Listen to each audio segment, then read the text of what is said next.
Welcome to the I Know Nothing podcast. I'm assuming on this particular one, because I'm going to send it out to several high schools, ADs and staffs, sports staffs, you probably want to know why it's called the I Know Nothing podcast. Plain and simple, it's kind of a joke. I'm making fun of the fact that I think everyone thinks they're an expert in the sports world, in the strength world. I think everyone thinks they're an expert, and it's funny to me. I'm at the point in my career where I actually feel like I'm less of an expert now because the more information I consume and the more experience I get, I'm like, man, I actually think I know nothing. So it's supposed to be sarcastic. This post in particular, though, I'm going to go out and say I think I know a decent amount about training in season, both as an athlete at the high school and collegiate level, and for the last over decade, training athletes of all levels, from middle school up to the professional level. And every strength coach or performance coach right now is dropping either a blog, a reel, or something, a podcast on in-season training. The reason I think fall gets tricky is because, you're expecting that your kids, keyword kids, just took the entire summer to be prepared for what you got coming to them. I am speaking directly to sport coaches for the most part of this podcast, not to be, to be mean or act like a know-it-all. I actually want to help. I was a high school strength coach for the last 3 years, and you know, I was lucky enough to have good coaches who at least listened to a little bit of what I was saying, but I still saw similar things that I was seeing in the private sector where we go into the fall season and the first week you got 10 people injured. It's not because they came in out of shape. It's because you, as a sport coach, thought it was time to bury them. I'm going to try to be very tactful, and don't take this whether I'm being mean or nice. I'm just trying to be tactful to help as many people as I can. And really, I hope that you are listening to this and you either reach out to me or you reach out to somebody, or if you have a strength coach at the school, great, utilize them. But I think this is a great time to pinpoint things that you should be thinking about as a sport coach and as a strength coach if you don't already know this. Number one, in the beginning of the season, right now, I'm talking about specifically to fall, right? Whether your kids went and trained all summer or not, the beginning of the season, especially the first couple of weeks, in my opinion, is not the time to destroy your athletes with volume. I have never seen an unhealthy team be the team that goes to win a state championship. You can't have 10 people unhealthy in week 2 and wondering, well, what'd you do all summer? No. Look right now at your practice plan, right now, before the season starts. Week 1, cut it in half volume-wise. I'm not going to tell you to do double sessions or not, right? I played football. I personally love double sessions. Like, as an athlete, I just enjoyed being at the football field all day long. But I love football. And nowadays, I'm seeing it more and more. Like, this is the last week right now. I'm in the private sector now, for those who don't know me. All I've heard all week is everybody complain, like my athletes complain about how grueling next week is going to be. And they're like literally scared to go to practice. What? I mean, coaches, I need you to think about that, because I don't think sometimes you guys realize, and me too, right? Like, but you don't realize what happens when you bury these kids, because mentally they're affected by it. I can only speak on my experience and the thousands of athletes, high school athletes, thousands of athletes that I've trained. You should not be going into your season afraid to go to practice. I could not wait for football practice to come. Now, granted, maybe I was a little bit different, and there's a lot of people out there who maybe they like double sessions, like myself. But I can tell you one thing, I was super healthy, and I trained all day long. I played sports in summer, and I trained, and I did sprint training, and I still had soft tissue injuries always in the first 2 weeks because we got ran into the ground. Again, don't take this negative. Take it, how can I learn right now from somebody who trains a lot of athletes and I see a lot of things? That's it. Beginning of the season, keep your volumes down. When I'm talking about volumes down, I am talking about overall practice time and athletes on their feet. Literally, I want you to calculate it. How long are they on their feet? Calculate it. Cut it in half. Running volume, cut it in half. Weight room, cut it in half. Just for the first maybe 2 weeks, right? Like, we got games in 3 weeks. So I've been listening to a lot of podcasts right now to kind of re-educate my own self about the people I like. And I've sent this to the high school I used to work with. I sent them stuff all the time of stuff to listen to. And even though, although I love a lot of these coaches, I don't think anybody was listening to the people who are way smarter than me. And I was giving them information like, go listen to this guy, Tony Holler. Go listen to the Feed the Cats guys. Go listen to coaches who win state championships and watch what they do in the beginning of their football season or soccer season or fall season. I'm just talking about fall in general. Tony Holler makes this great statement where I think he got it from another coach, but it was about being uncomfortable about how under conditioned your team will be in week one and not being afraid that you might not have done all the conditioning you thought was the right thing to do, but because you did it, your team was healthier. But on week one, maybe you feel like they're not in the best condition. If they're in the best condition on the last game of the year and your team is healthy, that's what you want. And that's something I think you should think about. So, what's the moral of that first point? The beginning of the season, think less. I don't mean less skill work. I think skill work should be up. Like, if you're whatever the sport is, but football, soccer, volleyball, whatever it is right now, field hockey, skill, skill, skill, skill, skill. Team, team, team, team, team. Get those things locked in. That's going to take care of your running volume. Don't bury them. Make them enjoy their sport. I can't say it enough. I've been saying it again and again and again, and I swear this is why I call it the I Know Nothing podcast, because nobody's listening to other people who do it. And I deal with the high school athlete all day long from different schools, from different sports. And I can tell you right now, if they're not enjoying their sport, you're not getting the best out of them. Make practice fun. Fun does not mean easy. You can still have fun and work really hard. The next piece is, this is a strength and conditioning podcast, is the speed training. At this point, if you're a sport coach or a strength coach and you have not dove into speed training for your athletes, you are behind. Speed training is a must. Speed training is year-round. Speed training is not running gassers. When do you do speed training? Depending on when the season starts. Let's just take football. Football is easy because you only have one game a week. So a lot of football teams would do really well after a Friday night game. You take off Saturday, Sunday. I know it's tough. You take off Saturday, Sunday. If you feel as though you need to do film, don't do it Saturday morning at 8 a.m. Those are just my suggestions, coming from an athlete and as a coach. Give them the weekend off, and then Monday, have a max velocity speed session. Max velocity is easy. You go in, for example, the school I was just at, we have lasers. Go in, time 3 to 4 sprints. That's it. Go do whatever you need to do for football and move on. Once a week you can do that. And the guys who play on Friday, they're getting their second day. If you want to break up your doses a little different, that's up to you. Like I said, I'm just trying to make the point. Speed training should be part of your program. If you want to learn about speed training, reach out directly to me. I'll teach you about when you should do it for your team specifically, or go listen to the hundreds of experts out there right now giving free information out. It's out there. And, I can give names at the bottom of, in the comments and stuff here of who you should be listening to, but speed training is a must.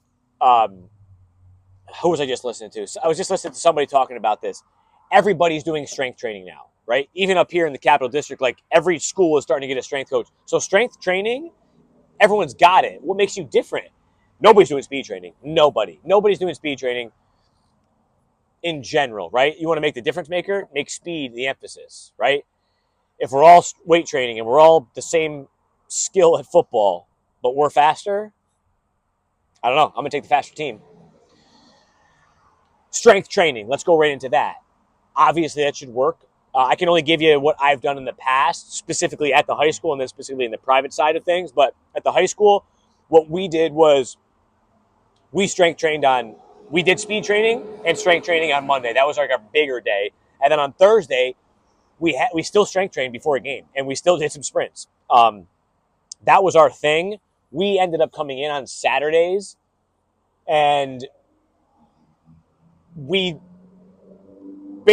would meet with the guys and say, how do we feel? And they knew if they were going to try to trick me that that they actually felt okay, that we were going to do stuff. But if it was a tough game, if they came off a loss, if it was a high-scoring game, I mean, it's tough. If you know anything about, any sport, but football in particular, if you played all game, you're a wreck the next day.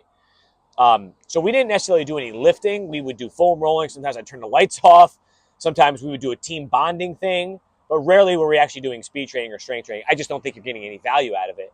The kids don't want to do it anyway. So my point on the strength side of things, I think 2 days a week is very feasible. If you have a strength coach, they'll be taking care of that anyway. So sport coaches, let the strength coaches do what they do best. As long as the strength training isn't interfering, I said in the beginning, who knows what the kids were doing all summer, but I can tell you right now, what I've done in the past, specifically at one particular high school and with the private side of things, we trained all summer to get ready to train in season. So all the kids that I've been training right now, we're not going to be doing new stuff come fall, right? No, we're doing the same thing. Our volumes might be lower, but you should have numbers now, right? So it should be like a well-oiled machine.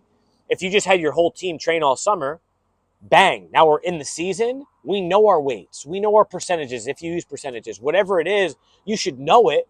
And now if you just train for 3-4 days, now everything just kind of gets cut in half volume-wise. You pick the exercises as a coach that you feel is necessary. But the strength training doesn't change, and you can add in more uppers and stuff like that, but it doesn't stop. Just like the speed training, it's year-round, right? You just have to coordinate, whether you have a coach or not, but you have to coordinate your strength training with your season schedule and your practice schedule and your speed training around, in my opinion, around games. If you play soccer or volleyball, or you have matches and games multiple times a week, then you need to figure that out. Maybe you can spread out your speed training and it's less doses and more frequent throughout the week. But I think it's pretty easy, right? You hit 1 or 2 speed days. When I'm saying speed, I don't mean BS. Let's race here, there. No, I'm talking about you're either timing sprints or there's some way where it is all out effort. The lack of max velocity training is a big issue when it comes to injuries, right? How could you pull your hamstring in the middle of the season? Well, you stopped sprinting fast. And, depending on the sport, if you're not getting any speed training or you're necessarily not a starter, your athletes aren't starters, they're not getting any doses of it. Just because you practice for a long time does not mean you're getting the doses. And again, go refer to the people who are the thought leaders right now on this stuff, on speed training, and they'll give you the exact prescriptions. They'll tell you right now they have GPS data from practices at the high school level where you're never even touching anything over 75% of max effort, of max speed. So you have to add it in. You can add it into your warm-ups. So bang, beginning of the season, don't bury them. Speed training, add it in 1-2 times a week. Max velocity.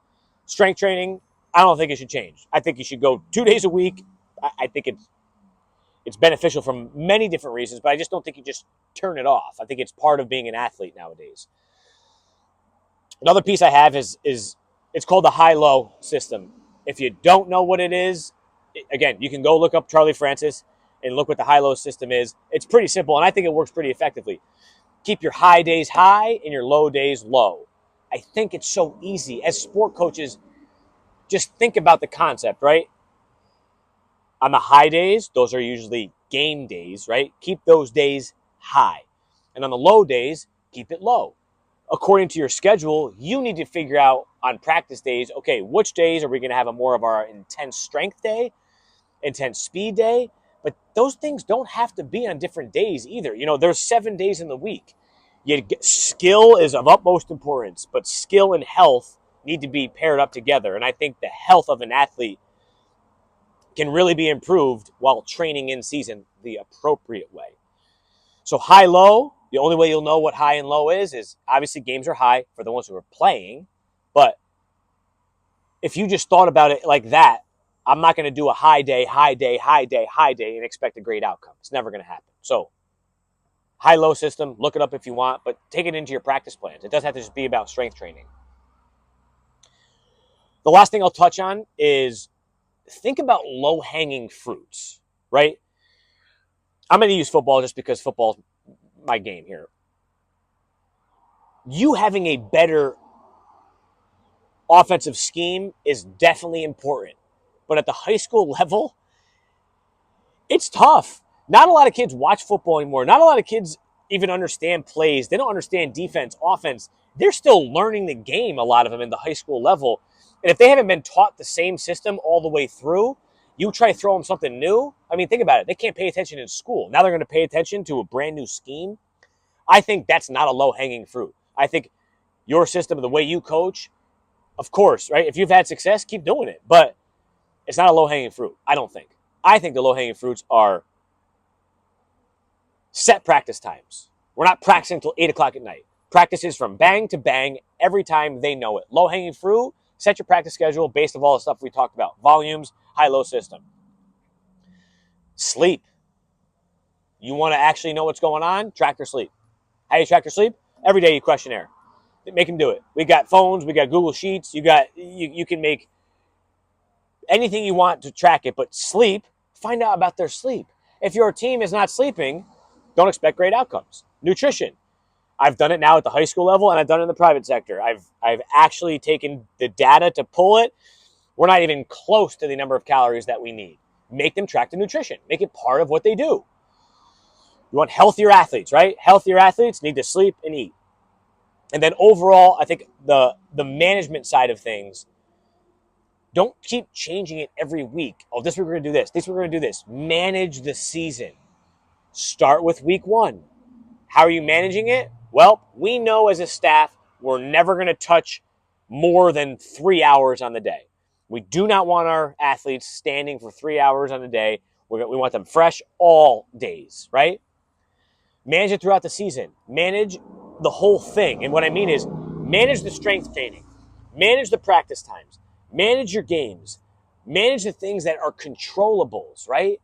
You can't always control that the kid doesn't know the play, that they should have been there and you told them 1,000 times and they still don't get it. Well, they might never get it. That's not a low-hanging fruit. The low-hanging fruit is, did they sleep right? Are they strength training? Are they speed training? Are they showing up to practice and enjoying it? Low-hanging fruits are so right in front of us, but I think we get so far outside the scope of what we're trying to do. Schools that have strength coaches, utilize them. They're there to help the physical side of things. And sport coaches, you shouldn't even have to think about it. Obviously, I'm biased as a strength coach because I think you should really listen to them, because I think that usually the strength coach has the best interest of the kid's health. Listen to them. Listen to your athletic trainers. Like when the sport coach, the athletic trainer, and the strength coach are all on the same side, if you have that ability at the high school level, I think you're really way ahead, especially in the Northeast, where strength and conditioning in the high school is still very, very new. I tried my best not to go off on a tangent. I tried my best to make it tactful, and hopefully you didn't take this the negative way. This is not negative. It's supposed to be positive that there's now information out there to help all aspects of our teams, right? I'm just speaking about the physical side of things, and I'm speaking of the things I know about. Beginning of the season, don't bury them. Manage your volumes. Speed training, add it in. If you don't know how and why and when you do it, find somebody who can help you. Strength training, it doesn't change. It gets cut in half. High-low theory, think about that idea when you're making your practice plan for the week. Even if you don't have a strength and speed thing part of it, high days high, low days low. Look for low-hanging fruits that you think would work best. I think sleep, nutrition, and managing your overall volumes throughout the year are low-hanging fruits that you can easily do. Hopefully this was some kind of helpful, hopefully this was helpful to you. Hopefully it makes you at least think about, like, oh, maybe I should think about it. Hopefully you don't think that I'm calling anybody out in particular. I'm not. I've worked in several different spots of New York. I've worked at different schools. I've worked at colleges, high schools, in the private sector.